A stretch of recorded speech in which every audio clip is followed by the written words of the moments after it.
Good evening friends. आज हम अपने पाइथन का अगला लेक्चर डिस्कस करने वाले हैं जिसमें हम कंपैरिजन ऑपरेटर के बारे में पढ़ेंगे। कंपैरिजन ऑपरेटर कंपैरिजन ऑपरेटर होता क्या है, वो किस तरीके से काम करता है। तो चलिए स्टार्ट करते हैं कंपैरिजन ऑपरेटर के बारे में।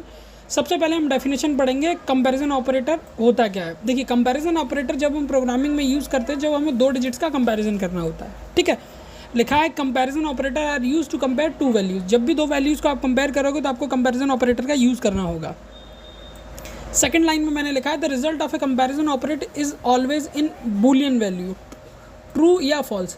जब भी आप दो वैल्यूज़ का कंपैरिजन करोगे तो जो कंपैरिजन के साथ जो आंसर आएगा वो हमेशा बूलियन वैल्यू में होगा। इट मीन्स ये या तो ट्रू होगा या फॉल्स होगा। जैसे कि x is double is equal to Y, ठीक है, तो अब और x इज इक्वल टू 3 और y इज इक्वल टू 5 है, तो ये फॉल्स होगा। तो यानी बूलियन का जो भी जो कंपैरिजन ऑपरेटर का जो भी आंसर आएगा वो हमेशा बूलियन में होगा, ट्रू या फॉल्स में।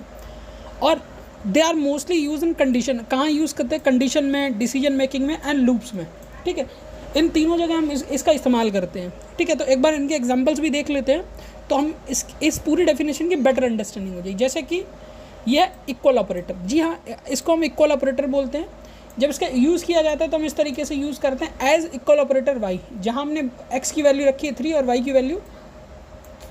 की वैल्यू 5 और y की वैल्यू 3, तो हमने जहाँ यूज़ किया print x equal operator y, तो लिखा return false because as is not equal to because 5 is not equal to 2। यहाँ जो आंसर आया हमारा किस में आएगा? फॉल्स में, क्योंकि 3 और 5 बराबर नहीं हैं।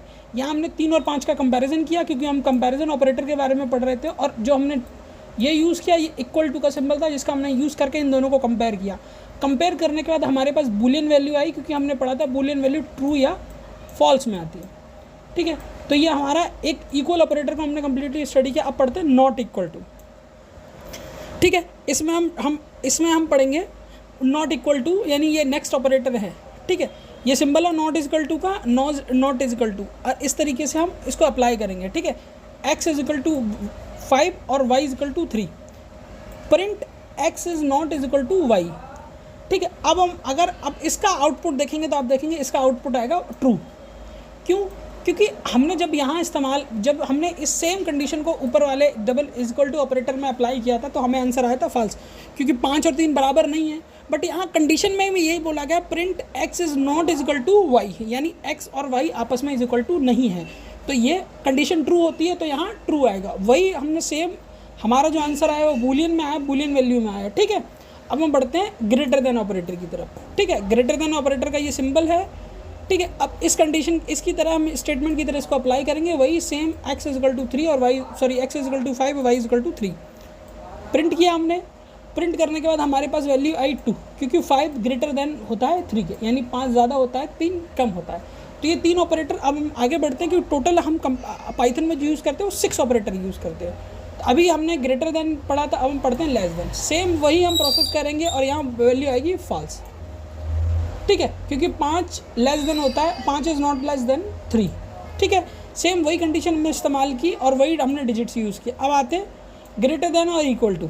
ये ग्रेटर देन और इक्वल टू लिखा है x is equal to 5, y is equal to 3, print x greater than y, x greater than equal to y, condition true है बिकॉज 5 इज ग्रेटर देन और इक्वल टू 3, 0 3। ठीक है, और equal to 3 same ऐसे ही less than 3, same यही condition हमने इस तरीके से इस्तेमाल की है। ठीक है, ये ऑपरेटर का हमारा सेकंड डे था जिसमें हमने ये ऑपरेटर पढ़े हैं। अगर आपने इससे पहले वीडियो नहीं देखे तो डिस्क्रिप्शन बॉक्स में आपको प्रोवाइड करा दूँगा, वहाँ से आप देख सकते हैं। ठीक है, इससे पहले हम अर्थमेटिक ऑपरेटर को कम्प्लीटली स्टडी कर चुके हैं। वीडियो आपको अच्छा लगा हो तो चैनल को लाइक से सब्सक्राइब जरूर कीजिएगा। ठीक है, बाकी वीडियो को पूरा देखने के लिए आपका धन्यवाद। आपका दिन शुभ हो। Thank you.